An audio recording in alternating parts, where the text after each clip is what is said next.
사람은 살다 보면 어느 순간 이유 없이 멈춰 서게 됩니다. 아무리 애써도 더 나아가지 않는 관계 앞에서, 아무리 붙잡아도 돌아오지 않는 마음 앞에서 말입니다. 그때 우리는 자연스럽게 자신을 돌아봅니다. 내가 부족해서일까? 내가 더 참았어야 했을까? 내가 조금만 더 잘했더라면 달라졌을까 하고 말입니다. 그러나 부처님께서는 그렇게 자신을 몰아붙이지 않으셨습니다. 오히려 조용히 되묻습니다. 지금 그 마음은 편안한가, 아니면 스스로를 묻고 있는가? 인연은 본래 머무르다 흘러가는 것입니다. 붙잡는다고 머무는 것도 아니고 놓는다고 모두 사라지는 것도 아닙니다. 다만 집착은 마음을 무겁게 만들고 내려놓음은 마음을 다시 숨쉬게 할 뿐입니다. 우리는 흔히 끝난 인연을 실패라 부릅니다. 떠난 사람을 붙잡지 못한 자신을 탓하고 아직 남아있는 정을 이유로 이미 끝난 마음을 계속 붙들고 있습니다. 그러나 부처님의 눈으로 보면 끝난 인연은 잘못된 것이 아니라 다한 것입니다. 불이 꺼졌다고 해서 등불이 죄를 지은 것은 아닙니다. 그저 기름이 다했을 뿐입니다. 그 사실을 받아들이지 못할 때 사람은 불이 아닌 자신의 손을 태우게 됩니다. 오늘 이 이야기는 누군가를 미워하라는 말이 아닙니다. 관계를 단호하게 끊으라는 가르침도 아닙니다. 다만 스스로를 잃어가며 붙잡고 있는 마음을 잠시 내려다보자는 권유입니다. 집착이 사랑의 얼굴을 하고 다가올 때, 정이라는 이름으로 고통을 계속 허락하고 있을 때 부처님께서는 조용히 말씀하십니다. 놓아도 괜찮다고, 떠남 속에서도 배움은 남는다고 말입니다. 지금 이 순간 그 가르침을 마음으로 함께 들어보려 합니다. 우리는 흔히 인연을 붙잡는 것을 사랑이라 착각하며 살아옵니다. 끝까지 함께하려는 마음이 아름답고 떠나지 않게 하려는 노력이 미덕이라고 배워왔기 때문입니다. 그래서 관계가 흔들릴수록 더 애쓰고 더 참고 더 붙잡아야 한다고 스스로를 설득합니다. 하지만 부처님께서는 그 길을 지혜라 부르지 않으셨습니다. 오히려 사랑과 집착은 전혀 다르다고 분명히 말씀하셨습니다. 사랑은 상대를 자유롭게 하지만 집착은 상대와 나를 동시에 묶어버립니다. 문제는 이 둘이 마음속에서 너무도 비슷한 얼굴로 나타난다는 데 있습니다. 그래서 사람들은 이미 괴로우면서도 이렇게 말합니다. 이것은 사랑이니까, 이것은 정이니까 조금만 더 참으면 괜찮아질 거라고 말입니다. 그러나 마음은 이미 신호를 보내고 있습니다. 그 관계가 나를 쉬게 하는지 아니면 늘 긴장하게 만드는지를 말입니다. 함께 있어도 편안하지 않고 연락이 오기 전부터 마음이 무거워지며 헤어지고 나면 허탈함과 피로만 남는다면 그 인연은 이미 자연스러운 흐름을 잃은 상태입니다. 부처님께서는 이것을 무상함을 거스르는 마음이라 하셨습니다. 변하는 것을 변하지 않게 붙잡으려 할 때 그 자리에서 괴로움이 생겨난다는 뜻입니다. 인연은 본래 내가 만든 것이 아닙니다. 태어날 때부터 정해진 것도 아니고 노력한다고 영원히 유지되는 것도 아닙니다. 조건이 모이면 만나고 조건이 흩어지면 멀어집니다. 이 단순한 이치를 받아들이지 못할 때 사람은 자신을 탓하거나 상대를 원망하게 됩니다. 왜 나를 떠났을까? 왜 변했을까? 왜 예전 같지 않을까 하고 끝없이 묻습니다. 하지만 부처님의 가르침에서는 그 질문 자체가 이미 집착에서 비롯되었다고 말합니다. 떠남에는 복잡한 이유가 필요한 것이 아니라 다했기 때문에 떠나는 것일 뿐입니다. 억지로 이어진 관계는 처음에는 안도감을 줍니다. 아직 끝나지 않았다는 생각, 아직 붙잡고 있다는 느낌이 마음을 잠시 진정시킵니다. 그러나 그 안도감은 오래가지 않습니다. 점점 더 많은 것을 요구하게 되고 점점 더 큰 희생을 감당하게 됩니다. 그러다 어느 순간 깨닫게 됩니다. 이 관계를 지키기 위해 내가 너무 많은 것을 잃고 있다는 사실을 말입니다. 시간도, 에너지도, 자존감도, 마음의 평온마저도 말입니다. 부처님께서는 자신을 해치면서까지 이어가는 관계를 지혜롭다 하지 않으셨습니다. 차비는 남을 향하기 전에 먼저 자신을 향해야 하기 때문입니다. 나를 돌보지 않는 마음으로는 결국 상대도 제대로 돌볼 수 없습니다. 상처 입은 마음에서 나온 친절은 오래가지 못하고 지친 마음으로 이어가는 인연은 결국 원망으로 변합니다. 그래서 부처님께서는 놓는 것을 포기가 아니라 이해라고 말씀하셨습니다. 이 인연은 여기까지였음을 인정하는 것, 그것이 바로 지혜입니다. 놓는다는 것은 등을 돌리는 것이 아닙니다. 미워하는 것도 아닙니다. 더 이상 붙잡지 않겠다고 마음속에서 조용히 손을 펴는 것입니다. 손을 펴고 나서야 비로소 알게 됩니다. 그동안 내가 무엇을 그렇게 꽉 쥐고 있었는지, 그리고 그 쥐이 얼마나 나를 아프게 했는지를 말입니다. 이 깨달음이 시작될 때 마음은 비로소 조금씩 숨을 쉬기 시작합니다.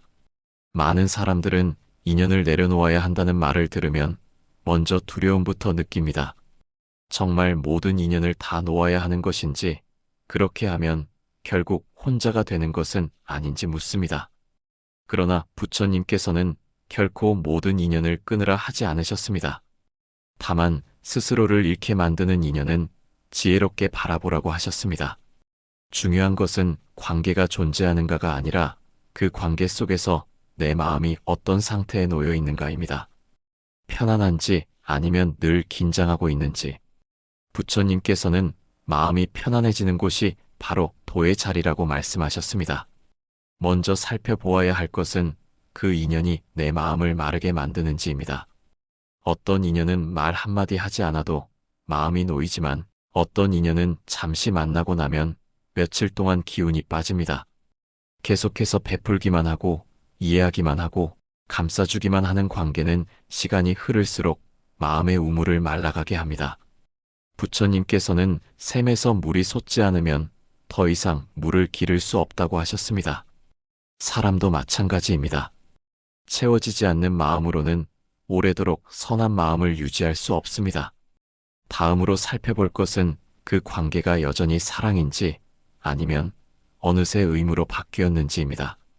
만나야 할 것 같아서 만나고 연락하지 않으면 미안해서 이어가는 관계는 이미 마음에서 멀어져 있습니다. 처음에는 기쁨이었는데 이제는 부담이 되었다면 그 변화 자체가 중요한 신호입니다. 부처님께서는 억지로 유지되는 선은 오래가지 않는다고 하셨습니다. 선한 마음도 자유로울 때 비로소 지속됩니다. 마지막으로 가장 알아차리기 어려운 부분을 살펴보아야 합니다. 그 사람이 정말 그리운 것인지 아니면 버림받았다는 느낌이 아픈 것인지 스스로에게 묻는 일입니다.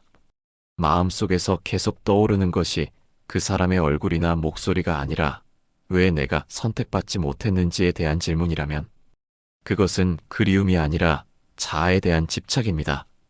부처님께서는 이것을 아상이라 부르셨습니다. 나라는 생각에 매여 있을수록 마음은 쉽게 놓아주지 못합니다. 이때 필요한 것은 상대를 다시 붙잡는 일이 아닙니다. 상처받은 내 마음을 정직하게 들여다보는 일입니다. 관계를 놓지 못하는 진짜 이유는 종종 그 사람보다 내 자존심에 있기 때문입니다. 내가 이만큼 했는데, 내가 이렇게 참았는데 떠나다니 하는 마음은 사랑이 아니라 인정받고 싶은 마음입니다. 이 사실을 인정하는 순간 마음은 서서히 긴장을 풀기 시작합니다. 부처님께서는 스스로를 속이지 말라고 하셨습니다. 괜찮은 척하며 견디는 것은 수행이 아닙니다. 지혜는 있는 그대로를 보는 데서 시작됩니다. 이 인연이 지금 나를 살리고 있는지 아니면 조용히 지치게 만들고 있는지를 솔직하게 바라보는 것, 그것이 노음의 첫걸음입니다. 이 알아차림이 생길 때 사람은 더 이상 무너지지 않기 위해 조용히 손을 놓을 준비를 하게 됩니다. 인연을 놓겠다고 마음먹는 순간 사람의 마음에는 가장 먼저 두려움이 올라옵니다. 그 두려움의 이름은 공허함입니다. 이제 무엇에 기대어 살아야 할지, 누가 내 곁에 남아있을지 알 수 없다는 불안 때문입니다. 그래서 많은 이들이 이미 지쳐 있으면서도 손을 놓지 못합니다. 그러나 부처님께서는 공허함을 두려워하지 말라고 하셨습니다. 비어있음은 사라짐이 아니라 새로운 것이 들어올 수 있는 자리이기 때문입니다. 오랫동안 꽉 쥐고 있던 손을 펴야만 비로소 다른 것을 받아들일 수 있습니다. 인연을 내려놓고 나면 가장 먼저 찾아오는 것은 소란이 아니라 조용함입니다. 휴대폰을 확인하며 마음이 조급해지지 않고 연락 한 통에 하루의 기분이 흔들리지 않습니다. 이전에는 당연하게 따라오던 긴장과 불안이 서서히 찾아듭니다. 부처님께서는 이것을 마음이 제자리로 돌아온 상태라 하셨습니다. 특별한 기쁨이 없어도 괴롭지 않은 상태, 그것이 평안의 시작입니다. 조용함이 자리를 잡으면 그 다음으로 찾아오는 것은 회복입니다. 상처받았던 마음이 조금씩 아물고 늘 피로했던 몸도 가벼워지기 시작합니다. 사람은 자신을 괴롭히는 환경에서 벗어나야 치유가 시작됩니다. 계속해서 상처를 주는 관계 안에서는 아무리 강한 사람도 결국 무너지게 되어 있습니다. 부처님께서는 마음도 몸처럼 쉬어야 한다고 하셨습니다. 쉬지 못한 마음은 올바른 판단을 할 수 없습니다. 마음이 회복되면 세상을 바라보는 눈이 달라집니다. 같은 하늘인데 더 맑아 보이고 같은 하루인데 덜 버겁게 느껴집니다. 타인의 말에 쉽게 흔들리지 않고 혼자 있는 시간도 더 이상 불안하지 않습니다. 이때 사람은 비로소 자신에게 집중할 힘을 갖게 됩니다. 그동안 인연을 붙잡느라 미뤄두었던 일들, 포기했던 관심사, 잊고 지냈던 꿈들이 하나둘 다시 떠오르기 시작합니다. 그리고 어느 순간 새로운 인연이 조용히 다가옵니다. 억지로 찾지 않아도 애써 기대하지 않아도 나타납니다. 부처님께서는 같은 마음의 상태가 같은 인연을 부른다고 하셨습니다. 마음이 맑아지면 관계도 자연스럽게 맑아집니다. 더 이상 나를 소모시키는 인연이 아니라 함께 있어도 숨이 쉬어지는 인연이 곁에 머물게 됩니다. 이것이 사람들이 말하는 복의 흐름입니다. 마지막으로 찾아오는 것은 깊은 평안입니다. 누군가에게 인정받지 않아도 괜찮고 혼자 있어도 흔들리지 않는 마음입니다.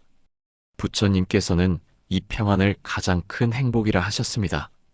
가진 것이 많아서가 아니라 붙잡고 있는 것이 줄어들었기 때문입니다. 인연을 놓는다는 것은 잃는 일이 아니라 결국 나 자신에게 돌아오는 길입니다. 사람들은 종종 스스로에게 묻습니다. 정말로 놓아도 괜찮을까? 그렇게 내려놓으면 내가 너무 차가운 사람이 되는 것은 아닐까 하고 말입니다. 그러나 부처님께서는 분명히 말씀하셨습니다. 놓음은 냉정함이 아니라 깨어있음이라고. 더 이상 자신을 속이지 않고 스스로를 희생물로 삼지 않는 용기라고 하셨습니다. 붙잡지 않는다는 것은 마음이 식는 것이 아니라 마음을 바르게 바라보는 일입니다. 인연은 머무를 때 의미가 있고 떠날 때는 가르침을 남깁니다. 어떤 인연은 함께 웃는 법을 알려주고 어떤 인연은 나 자신을 지키는 법을 깨닫게 합니다. 떠난 인연이 잘못된 것이 아니라 이미 끝난 인연을 계속 붙잡고 있는 마음이 괴로움을 만듭니다. 부처님께서는 괴로움의 근원이 언제나 바깥에 있는 것이 아니라 놓지 못하는 마음 안에 있다고 하셨습니다. 오늘 이 말씀을 들었다고 해서 당장 모든 관계를 정리할 필요는 없습니다. 다만 한 가지만 마음에 새기시면 됩니다. 나를 무너뜨리면서까지 이어가야 할 인연은 없다는 사실입니다. 당신의 마음은 누군가의 짐이 아니라 스스로를 비추는 등불입니다. 그 등불을 지키는 일은 이기심이 아니라 지혜이며 수행의 시작입니다. 놓아야 할 인연을 내려놓았을 때 삶은 비어버리지 않습니다. 오히려 숨을 쉴 수 있는 공간이 생깁니다. 그 공간 안에서 마음은 다시 고요해지고 고요해진 마음 위로 복은 자연스럽게 스며듭니다. 애써 부르지 않아도 붙잡지 않아도 찾아옵니다. 이것이 부처님께서 말씀하신 인연과 흐름의 이치입니다. 오늘 당신의 손에 무엇이 쥐어져 있는지 잠시 바라보시길 바랍니다. 그리고 그 손을 조금만 펴보십시오. 그 순간 잃는 것보다 되찾는 것이 더 많다는 사실을 알게 되실 것입니다. 그 깨달음이 바로 당신이 지금 이 이야기를 만난 진짜 인연입니다. 이 말씀이 마음에 닿았다면 구독과 좋아요를 눌러주시고 댓글에 나무아미타불 관세음보살이라 남겨주십시오. 이 인연이 여러분의 마음에 작은 평안으로 남기를 바랍니다.